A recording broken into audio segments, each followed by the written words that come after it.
Hey folks, 64-Bit Math here again with another pickup video. Now, for this one, it's pretty much stuff from everywhere, so I'm just gonna jump right in and just tell you where I got stuff and what kind of a deal I got. So, first up is some stuff from EB Games.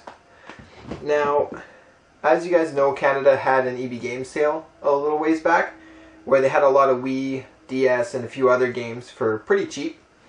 Now, that sale's been done for a while, but what I noticed is that some of their stuff is still on for pretty cheap, like $1 or $2, even though the sale's done. So I've just been kind of picking stuff up here and there, mostly to use in trades and stuff, but yeah. So I got 4 games, so I'll show you what I picked up. First up for the Wii is Guinness World Records, the video game. I can't imagine it's that great, but it was only 99 cents. And it says it's new, it's fully complete, so yeah, for $1, why not? Thinking along the same lines is Spray for the Wii. Again, it was $1. It says it's EB Games new, so good shape. Figured for $1 I can use it for some sort of trade. And the last Wii game I got is one that's apparently a pretty decent title actually, so kind of surprised that it's so cheap already. And that is Sin and Punishment, Star Successor for the Wii. Not too long ago this was a $40-ish game. Now I'm guessing it's a fair bit cheaper, but it was $1.99. So for that price I figured it's well worth picking up, even if just for trade or whatnot.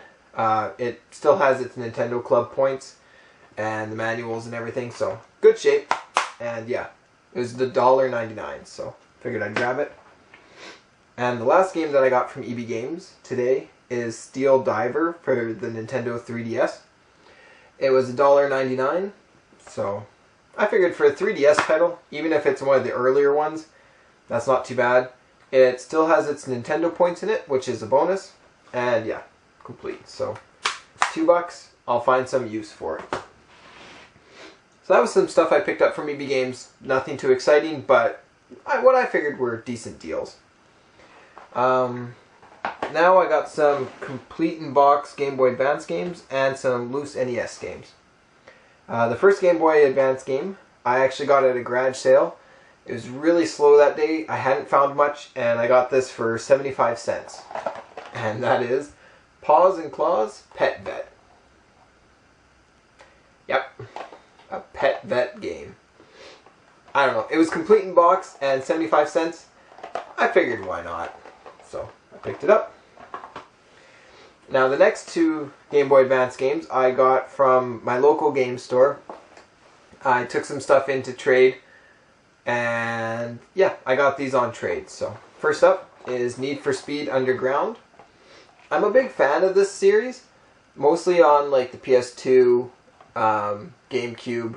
I think there was some for the Xbox 360, but the original Need for Speed Underground and, on that note, the Need for Speed Underground 2 were always my favorite of the series. And I picked them up for the Game Boy Advance. I didn't have really high hopes for them because it's a Game Boy Advance. It wasn't really known for 3D graphics and stuff like that. But they're actually pretty fun. They were pretty well done for their time. Obviously, racing games for handhelds have come a fair bit, even since these days, but not bad games, and happy I got them complete in box and on trade. So, Need for Speed Underground 1 and Need for Speed Underground 2 on trade. So, as mentioned, the last thing for this video are some Nintendo games, and I actually picked these up at a pawn shop the same day that I went garage sale game hunting, and I really didn't find much. I found that Pet Vet game and a few other odds and ends, but so anyway, I didn't have much luck there, so I went to a pawn shop and I got 5 Nintendo games, and they gave they always give me deals when I go there, which is nice. But in the end, it worked out to $10 a game, and there was no tax, so $10 a game. Most of them are worth it. The only one that I don't really think is worth it, now that I've actually checked stuff out, is King's Knight for the Nintendo. Now, the reason I took a chance on this one is because it's a Square title. But it's kind of a walk and shoot, I guess, game. Kind of like Dino Ricky or Gunsmoke, just not as good as those games. But I thought it'd be worth it because it was a Square title, but I don't think it's really worth $10, but overall, not a bad deal, I guess. The rest make up for it, so. Next game is Destiny of an Emperor. Picked this up. I've heard good things about it. It's a Capcom game, and I think this one usually goes for about $10-15, so not a steal of a deal, but not bad for $10. So, happy to pick it up. The next game is a black box game that I still needed, and that is Wrecking Crew.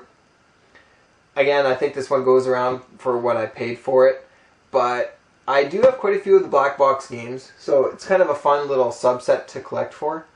And I didn't have this one already. I've never actually seen this one in my town before. It's not a hard game to find, but it just hasn't popped up locally. So I figured for $10 I'd just buy it when I seen it. So yeah, Wrecking Crew. Now the last two games I was quite happy to see, especially for $10 a piece. First one is Swamp Thing. Now I think this one usually about a $20, maybe $25 game, so it's not incredibly costly or expensive or anything like that, except for when it gets complete in box. For some reason, when you get it complete in box, it goes up quite a bit in value. But this one's loose. I thought it looked cool, so I wanted to buy it and try it out. And for $10, I feel I still got a good deal on it. So Swamp Thing for the Nintendo. And the last Nintendo game I got is Little Ninja Brothers. Now this one I think is probably the most valuable out of the lot. I think it's like a 30-ish, maybe $35 game loose.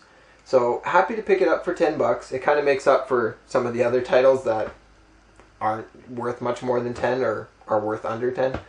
But I played it a bit. It's kind of a fun game. It takes a bit of getting into and spending time getting used to it. And I just haven't dedicated much time to it yet. But it seems like a cool game, and I'm quite happy to pick it up for $10. So yeah. Not sure if I can get these all in the... Well, I guess it would make more sense to go like this. There. So I got the 5 games, $50, $10 a piece. Overall, quite happy with it, especially for a pawn shop. So yeah, those are my finds for this video. Like I said, hopefully it's a bit of a quicker video. Just wanted to show this stuff before I put it on the shelf or trade it off and whatnot. So yeah, feel free to let me know if you guys have tried any of these games. If you like them, don't like them, if you think I did alright for deal, if you think I overpaid, etc. And yeah, I'll end the video with a quick pan over, and I will see you folks with the next video. So, later.